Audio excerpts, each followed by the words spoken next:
Hello, hello, welcome back. I am Charles Musgrove, and you are in the Answers That Count podcast YouTube. So check this out.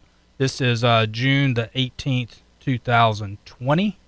And yes, we're getting on the back end of this COVID. We hope we don't want to see any number spike up. So everybody's readjusting, everybody's opening back up. So you're seeing this across the United States. So just remember that we've been mentioning and referencing the date and the time that we have our show, just in case you listen to it at a later time. Who knows what happens between when we record and when you listen to it, because, man, this has been quite a year where there's a lot of events that have happened, and it's happened at warp speed. So we're still in it. We are adapting. We're adjusting. We're making the most of it, and we have not stopped, and we will not stop going on our path to bring the answers that matter to you. We try to get the questions that are important to give you the answers that you can run your business better. We are the Answers That Count. I'm your host, Charles Musgrove. Check us out on Apple Podcast or your other favorite hosting platforms for podcasts. We're also on YouTube at Answers That Count. We've got a website, answersthatcount.com, coming to you soon. Facebook, Twitter, all of those social media platforms. So we're out there, and you know, we try to bring the nuggets of knowledge that can help you run your business better. And if you're managing a business, if you're owning a business, or if you're looking to go into a business, this is the place that you can look to get the answers that can help you have a leg up on your competition, help you get through rough times, help you to address items that maybe you hadn't thought about or that you have ignored in the past. So we are a source of information to help you do things the right way. And hey, this is we've got an interesting guest today. So I want to welcome into the show John Gautreau. John, welcome to the show. Thank you, Charles. How are you today? Man, it's good. And John is coming to us from over in Miramar Beach, Florida. So he's my neighbor when I'm in the Sandestin area. So we're at different locations today. I'm back in the Tallahassee studio. John is at his home studio.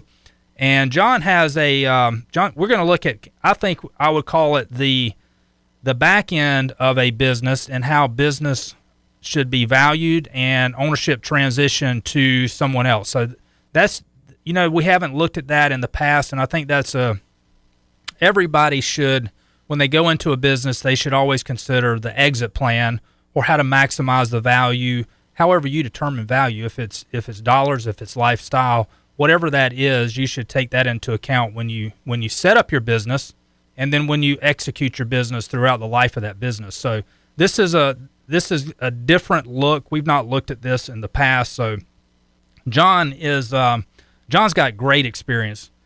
He's a seasoned businessman. So he helped a lot of businesses. He doesn't have an active CPA license right now, but he has spent his career in the CPA world. So he's been able to help a lot of businesses deal with a lot of tax issues, a lot of accounting issues, a lot of just real business issues with business owners that are in different industries. So John has got a wealth of great experience that we're going to listen to today, and he's offering a service now that I think is very helpful and meaningful. And John, tell us a little bit about your background and kind of what got you not physically in Destin, Florida, but where the most of your business was conducted, where you grew up, where your life was spent, most of it, and then where you are today. Okay. I was born and raised in Baton Rouge, Louisiana, and opened a firm there. I went to work for a national firm back in the mid-'70s, and then went to a local firm and eventually practiced 42 years in the public accounting business. In addition to doing tax work, I did a lot of consulting for my clients, strategic planning retreats and the like. And that consulting world kind of led me to investigating this exit planning process. And one of the things you mentioned is, you know, people in business and the exit, $12 trillion of businesses will be sold by the baby boomers in the next 10 years. So this is a huge, huge industry. Wow. So just a 12 billion, and that's with a B. So that's the amount of wealth transfer from businesses that will happen from the baby boomers in the next 10 years. Is that right? That's correct. Wow, that's correct. That's a lot. So what's the let's set up the show. This is what I call the pre-show. So we kind of just have some open discussion here about what you're doing, about the industry, and really kind of frame what we're going to talk about in detail in the recorded section for the radio show. So let's kind of do an outline, if you will, of what the topics we want to talk about. Okay. I think, just kind of some of the statistics of selling a business, how many people are prepared, how many people aren't, how long a period of time does it take to really execute a plan, and then what happens if you don't plan? Suppose you have death, disability, divorce, not any one of those things, you could end up not able to sell the business. So, and then with the COVID-19, Charles, some businesses may be prepared to sell right now. Maybe some people may want to do it and get out of business right now. And so, there's a lot going on in that area. The last of the baby boomers retire in 10 years, and that's where the real balance of the wealth transfer is going to happen in the country. Yeah, that's an interesting point that you mentioned, and I've seen that already in the clients that we have and the business contacts that I have is part of being successful is to adapt and to adjust to the environment that changes around you. So we're seeing that. I mean, we've all gone through this COVID shutdown, the COVID crisis, if you will, since March or February, and now you're going to see some businesses close, some businesses just can't continue. Some businesses are able to make a logical decision that, okay, it's better if we close, we regroup, and we come back in another industry, another business, or look at it in the future and we redeploy our assets, our effort into something else right now. So, there's a lot of that moving and shifting going on right now. Some of it is reactionary in a bad way. Some of it is being pressed upon people, and a lot of it, I do believe, is thoughtful processes that business owners are going through.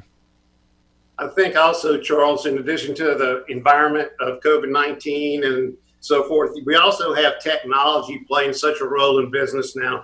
Many people who started a business 30 or 40 years ago, technology is starting to take over the business in a way that they don't really know how to do it. And so that's also, I think, one of the things that'll trigger some sales quicker than other things. Yeah, you're right, because some businesses may be facing the decision, either I invest a lot of money to make this technological change, or I sell and let somebody else deal with that issue.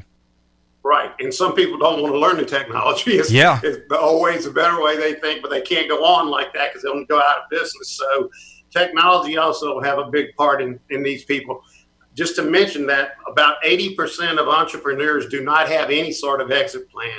80%. Wow. That is a lot. And, that really doesn't surprise me, because I've seen a lot of business owners they're extremely successful in what they do, but their forte or what their expertise is in operating that business. It may not be in the back office part or the administration of the business. And although that's a critical part of it, it's a part that people ignore. And, they ignore it for several reasons. One is they don't like it. It's not what they're good at. So people typically do what they like to do and what they're good at doing. So if that's something that is a burden, they may can ignore it for a period of time, but eventually when they want to sell that business is when it all comes to light. If they've done things the right way, they can have that transition smoothly, and they can maximize the value of the sale proposition. Well, and one of the things we may want to talk about a little bit is what kind of time frame is that. Typically, a good exit planning strategy is going to take about maybe 1 to 3 to 5 years, depending upon the size of the business. You're looking at estate planning, transferring the business, all the due diligence that comes with selling the business between the buyer and the seller, attorneys. I mean, you got a lot of moving parts to that. And so entrepreneurs need to realize that you don't pick up one day and go, let me go out and look for a buyer. It's not like buying a car. Yeah. There's quite a difference. And so you got to really do some planning. And if you've planned, then you're really ready for the exit strategy meetings and the exit and the sale meetings, because you've done all your homework and you know what your value is, what your assets are, what your important employees are, and that kind of stuff. Yeah, I think it's important, and I know you've seen this, and I've seen this countless times, if you have an educated buyer and seller that understand the approximate value of that business, things go a lot smoother. Things don't get heated or people's feelings don't get hurt. It's because, it's difficult for that business owner that's selling. Most of the times that's a very personal asset. That's part of them that they're looking at selling. And if you got on the other side of the fence somebody that wants to get it as cheap as they can, and a lot of times if they come in underpriced on what the perceived value to the seller is, they get offended by that. And it's good that if the seller has a healthy understanding of what the value is. Likewise, they're more confident and not to be personally offended if the buyer has a different perspective on that value.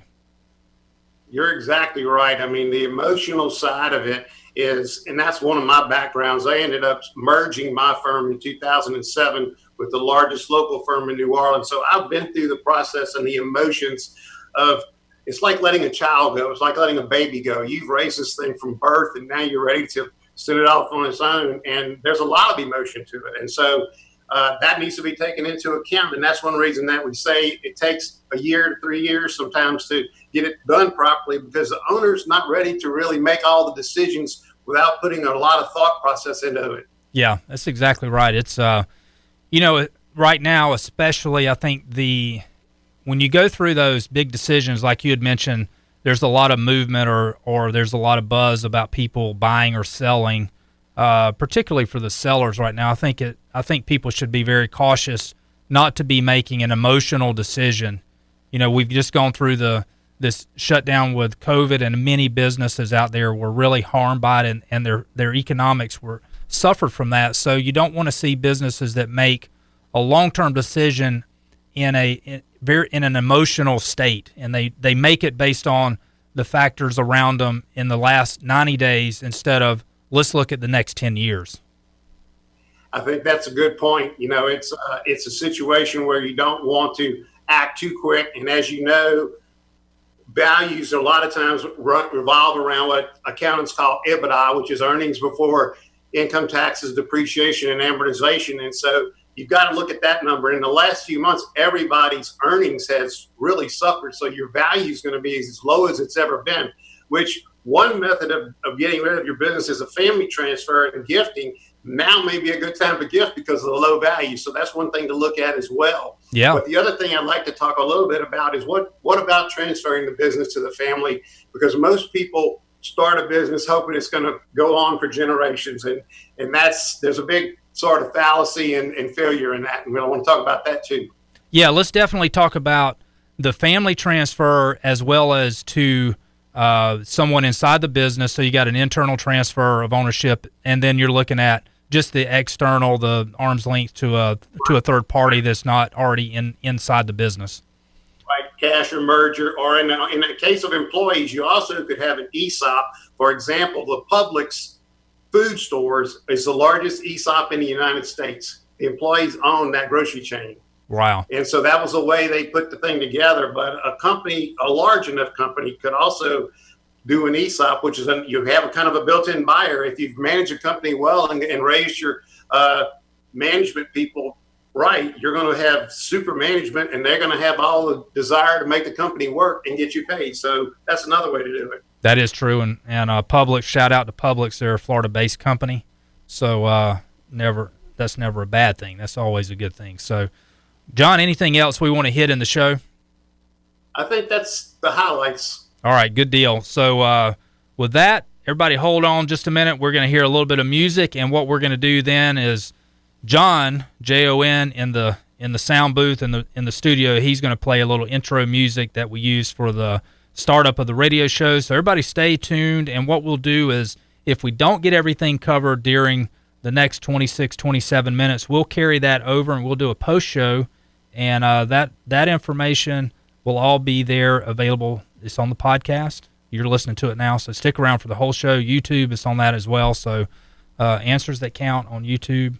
The podcast, you can find Answers That Count on most all of your popular podcast platforms. So with that being said, John, play us a little bit of music and we'll go into the show.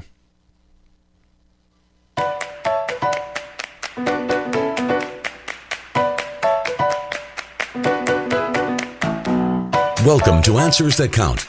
If you own a business, you can count on us to give you the answers you need to succeed in all aspects of your business. And now, here's your host, Charles Musgrove. Thank you, and welcome back. I am Charles Musgrove, your host of Answers That Count. He said it right. We try to provide the answers that are helpful to your business, whether you're starting a business, running a business, whether you own a business. We try to provide that valuable information, those nuggets of knowledge that are going to help you make it through the tough times, help you get a leg up on your competition, help you just survive, make sure you don't step in a hole and hurt yourself. So that's what we provide. We got a lot of good shows out there, so check us on all the popular podcast channels. Look for Answers That Count. We're on YouTube. Look for Answers That Count on YouTube. So we got a website too, answersthatcount.com. So welcome back. We got John Gautreau in the house today. John Gautreau, not Gautreau, it's Gautreau. Man, welcome back. He is from Baton Rouge. Louisiana French name, Charles. I love it. So listen, I like to say the date we're doing this recording. It is June the 18th, and it is, what time is it right now? It is 3 o'clock. So 3 o'clock Eastern.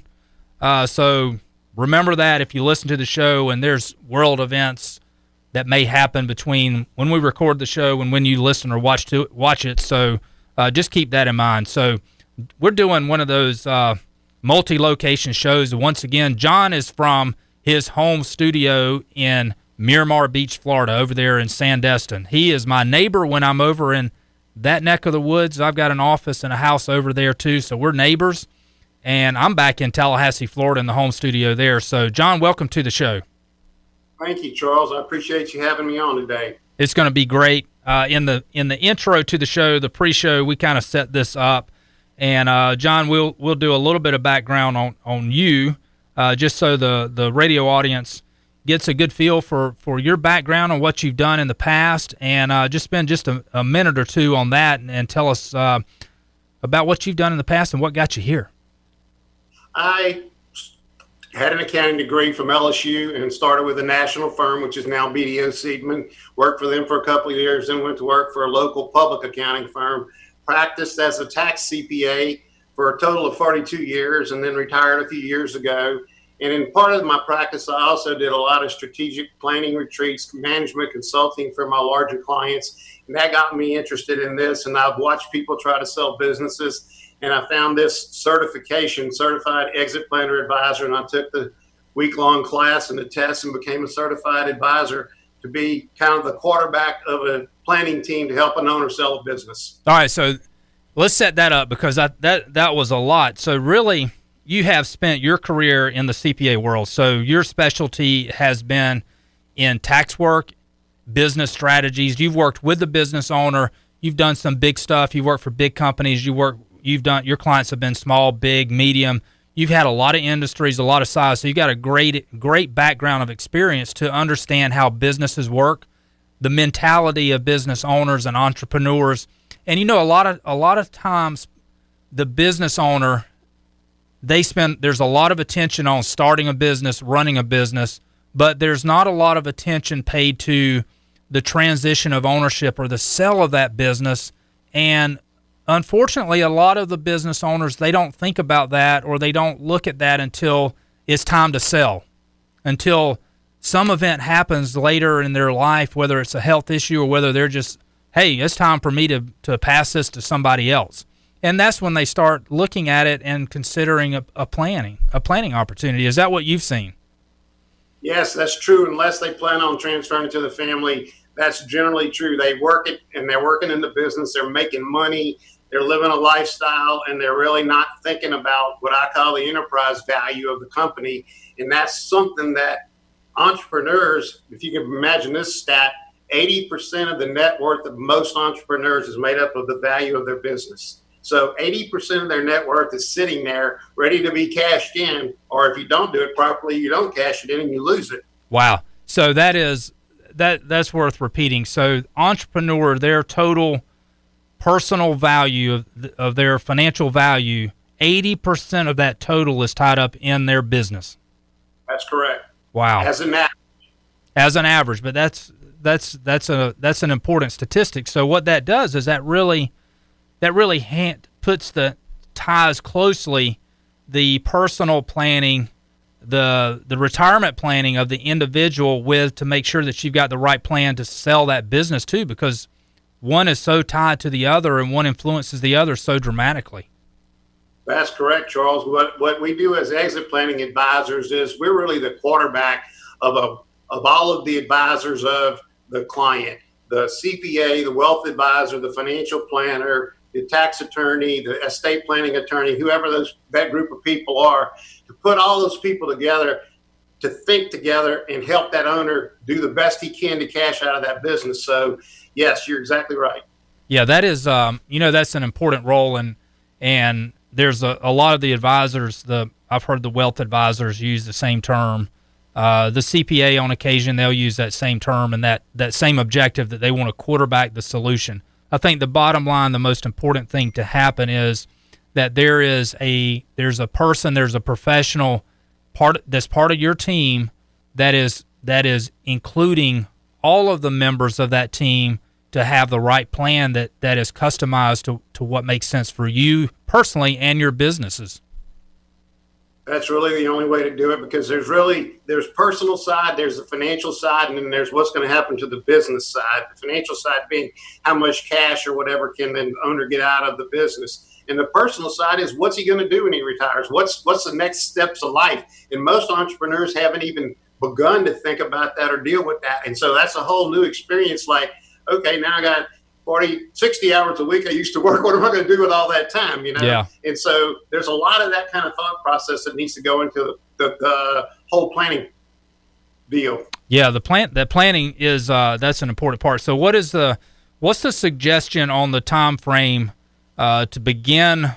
It's probably you can't begin too early, but what's typically ideal to begin that planning process? It's really hard to put together the sale of a business in less than a year and get it done anywhere properly. And depending upon the size, you could be looking at 3 years. And once you get it started, one of the things we do is we tell people after the 3-year period, or after each year, you say, is it time for me to sell, or is it time for me to keep going? Right. And so by doing the planning and keeping it up, you're making that decision every year, which is really something you should do and you should look at. Like, for example, right now, with the COVID-19, values of businesses are fluctuating all over the place. Some of them aren't even going to stay in business, And so you've got a lot of things going on in the market. You got a lot of things going on in the business world environment, and looking at that every year. And as we mentioned earlier, technology is another thing that changes businesses a lot. And a lot of entrepreneurs who started and have been 40 years in the business are just not ready to transfer it over to the big technology move. Yeah, I think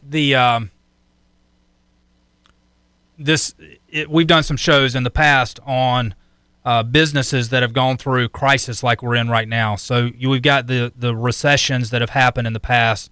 You had the World Trade Center bombings in 2001. You had the market crash in 2008. So that was a recession after that. And now we've got the COVID situation. So it's very healthy, and it's really necessary for the successful business to have their finger on the pulse. Should they continue? Does it make sense for them to? How do they adapt? Or maybe their change is maybe they need to make the decision to close. I mean, that's harsh, and that's a painful process to go through. But that a lot of times that's the right decision in the environment that they're in.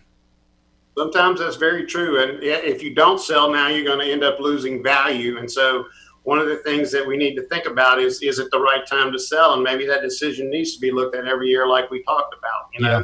But you do have a lot of people who are not prepared, who may be ready to sell, and they really need to start to think about it, starting to put a plan together. What am I going to do next? What kind of money am I going to get out of this? Because lifestyle, a lot of entrepreneurs are leading what I call a lifestyle business. They're taking money out. They got boats. They go to big sporting events and concerts, and then they're going to say, okay, here's the value of my business. Well, if I give that to my wealth advisor, is my income level going to be what it needs to be for me to continue that lifestyle? Right. And that we call that the value gap. Is there a value gap of what I need? And if there is, then probably my earnings are too low. So how do I get my earnings up, which is part of our process to help increase the value, is to try and over 2 or 3 or 4 or 5 years increase the earnings of the entity, and that will increase the value of the entity. let's go through, if we can. This will probably help the listener out there and those that are watching this. What are the steps? In every endeavor, there should be a plan, and then there's an execution of that plan, no matter what that is. If that's war, if that's business, whatever that is, there's a plan, and then there's the execution of the plan. So what are the big steps in that plan? Well, the biggest step is getting the owner to take the first step. Okay. That's always the most difficult part, is getting them to say, I realize at some point in time I've got to part with my baby. I birthed this baby from its infancy. I've been in it 40 years. It's been my life. It's more important to me in some cases than my wife and my children, Right. And getting the owner to make that first step. So once the owner makes the first step, pull the team together and you make those determinations about how much could we get, how much does he need, how much does he have now, but everybody putting their own spin on what their portion of the expertise is for the owner. And then what you do is once he does that, you say, okay, are you ready to enhance the value of the company? If you are you ready to sell now? And if he's ready to enhance the value, then you go through a strategic planning process and you find out maybe he's, Charles, maybe the companies in his industry sell for 8 to 15 times EBITDA, earnings before taxes, income taxes, depreciation, amortization. Well, if he's at an 8 or 9 times of earnings because of his EBITDA, if we can get him to his higher EBITDA, we can get him up to 15 times EBITDA to buy. And so he might be willing to take another 2 years and work at it. And we do a strategic plan, assign tasks and goals. How do we come from middle of class to best of class in our industry? And if we get to best of class, we're going to get the best value. All right. So the first step in that plan is to commit to the plan, to do the plan. Second step is to gather the professionals. That's the team that you had mentioned before, to determine, okay, what is this person? And that includes the owners as well. What does he need to maintain his lifestyle? What does his lifestyle look like after he sells that? Can he get enough money from the business to enable him to live that lifestyle? And then you do it. Then the third step of that, so you got make the commitment to plan, determine what's needed after the sale, and then the third is to compare his business earnings history to see if they can achieve that amount of money so that he can live that lifestyle with the money. If not, then the fourth step is we either going to strategize to get the business more in tune, or let's see if we can sell it to achieve that goal. That's correct. That's pretty much it. And if you decide to strategize, then you do a planning process and you give all of those tasks to people, important management people, and you basically coach them every 90 days or so to kind of update you on where they're at and try to keep the priorities moving and the things in action moving. And you should start to see an increase in earnings as that goes along if you pick the right things to work on. Yeah, you had mentioned one thing that is I want to circle back on and tie two of the pieces together. You said a lot of the business owners, they will run their business, or they'll have cost in their business that are really personal cost, or their lifestyle kind of gets merged into the cost of the business. So not that we're going to have a judgment on tax deductibility or anything like that. So this is more about once maybe we make the decision, we need to strategize and we need to tune up the business to maximize the multiple of our sale, so we get more upon the sale. So if you do that, part of that strategy may be let's move those costs that may be personal in nature or discretionary in nature out of the business so that our EBITDA goes up. So if we get a higher multiple based on our EBITDA, then let's do what we can to get that EBITDA up. That's kind of a combination of more sales and better cost management, all to drive that EBITDA up. That's correct. You're exactly on point.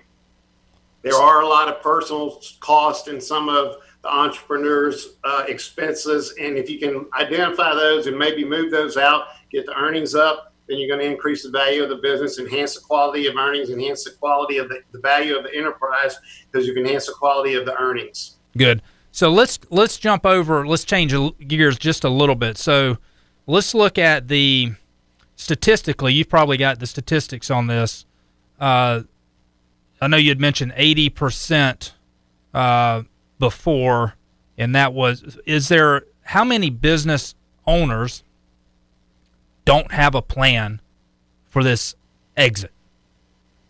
Do not have a plan. Approximately 4 out of 5. Only 1 out of 5 has done any real planning. Wow, that's an incredible percentage, but that doesn't really surprise me that it's that high. And are there statistics on how the sale takes place? Does it take place? What's the percentage that it's sold to a relative, for one? And number two, I would think the next highest percentage would be to an employee or somebody that's associated with the business, inside the business. I don't have any necessarily statistics on that, Charles, but yes, there are, there's obviously ways to sell it. Or one, you have a family member take it over.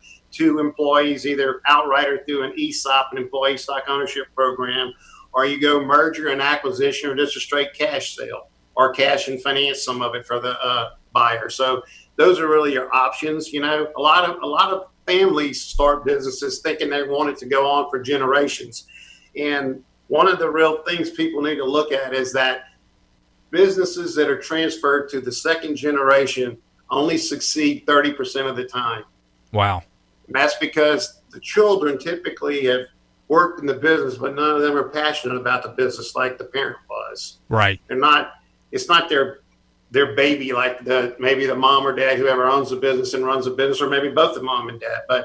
And so unless you have a child who is really involved in the business, knows the customers, understands the business, understands how to make money, how to market it, everything else, you really need to consider whether you want to transfer it to the children or not, or just give them a pile of cash. Right. You might be better off just giving them a pile of cash. And so then I'll go one step further.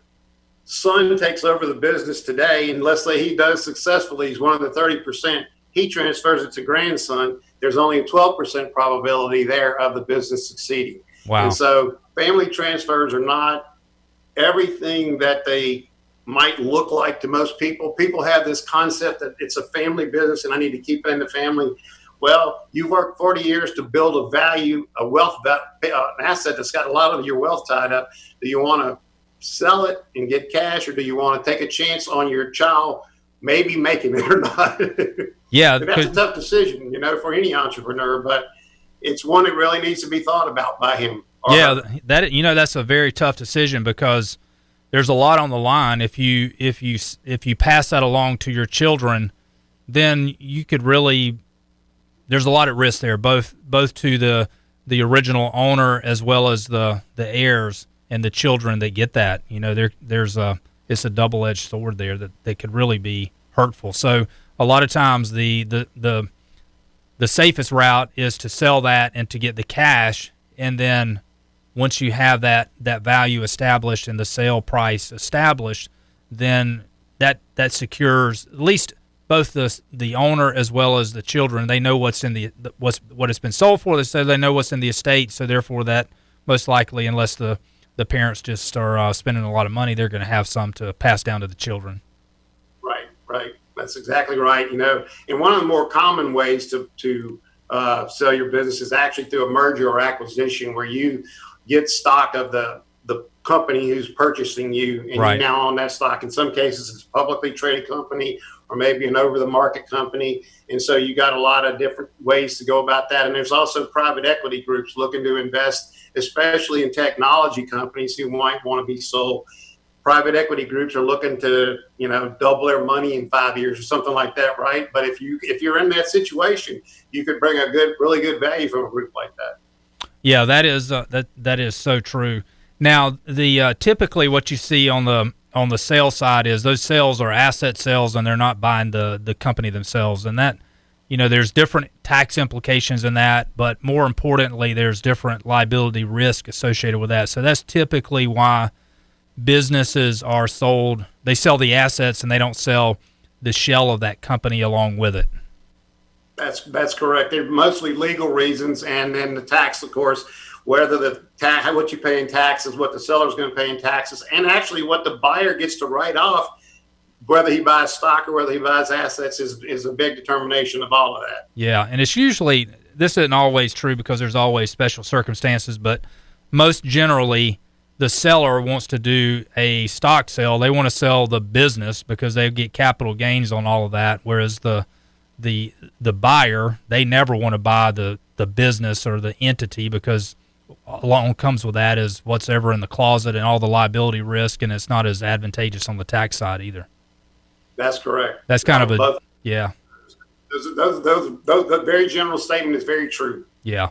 So we talked about one of the potential buyers of the business or sellers, who the business owner is going to sell it to, is to a family member. The next would be to employees, and you mentioned ESOP. So that you normally see that in larger companies and not smaller companies, and small and large is all. Yeah, it's usually a little bit too expensive for smaller companies, but I mean, when you get into companies that are making a lot of money and maybe have 40 or 50 employees or 100 employees, it might not be an unrealistic thing to look at. It presents to the entrepreneur a built-in seller who knows the business, who's passionate about the business.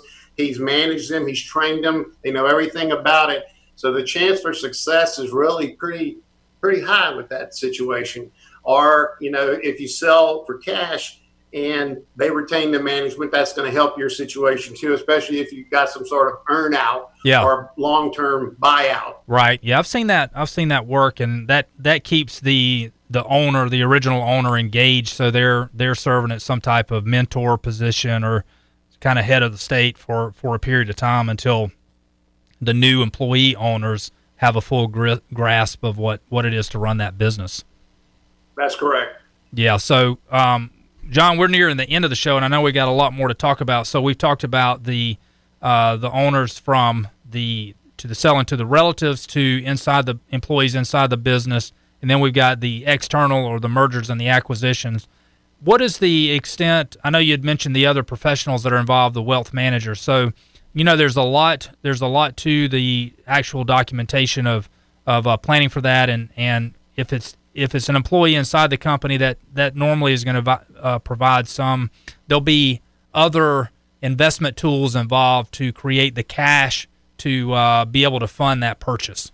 Are you involved in that, or do you just kind of provide the skeleton and make sure that the wealth advisors are providing that detail? Provide the skeleton and make sure that everybody who needs to be involved with that is involved with it. Good. I'm not really the ESOP manager or the one who finds the funding for it, but that is a good point. It's a situation where the employees need to go out and find funding from a bank or a source to buy the interest in the company from the owner through the ESOP. Right, and even if you don't do an ESOP, if it's an employee that's been identified and they understand that they're the heir apparent and they're going to buy that stock or that ownership from the existing owner, then a lot of times there's you can set up vehicles like life insurance inside the company that is funded, and then that cash in that is used to buy out the owner. So there's a lot of investment tools. Right.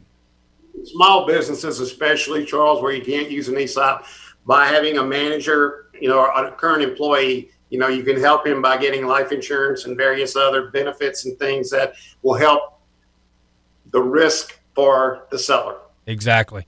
Yeah, you got to make it affordable, but you still have to make sure that the selling owner gets the proper value out of that. So there's a win-win on both sides. It's got to be affordable and a process to enable that buyer to be able to fund the purchase of the stock, as well as it's got to be at the right price so that the selling guy gets the proper value out of that upon his exit. Absolutely. Well, John, what else do we need to touch on before the end of the show? I can't think of anything. I think we've talked about all of the various things I brought up in the pre-show. So the key is the owners need to commit to the planning their exit as soon as possible. It's never too early to do that. Evaluate that plan on an annual basis to see if they're on target to creating the value inside the business that they need to in order to enable them to get the value when they exit and have the lifestyle that they want to live. And then if you're doing a true up or a strategy, make sure that you're on target for that on an annual basis, and to involve all of the professionals of a business. You've got the wealth manager, you've got the tax CPA, the audit CPA, the insurance people, and then you've got John Gautreau of the exit strategy planning expert. Right.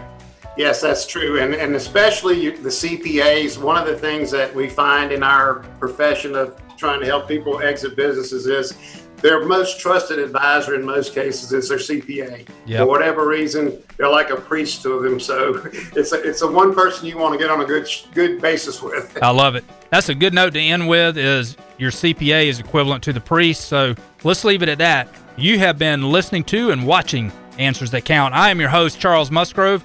You've had John Gautreau from Destin, Florida, right here on our show today. Thank you for joining. Check us out next week. Look for us on all the podcast platforms. We're out there. YouTube, Answers That Count, AnswersThatCount.com. Have a great day. Have a blessed week. Peace. Answers That Count is brought to you by the Bean Team. For all your business accounting needs, visit beanteam.com for more info. You can listen to more episodes of Answers That Count on YouTube, Spotify, Apple Podcasts, and iHeartRadio, or visit AnswersThatCount.com.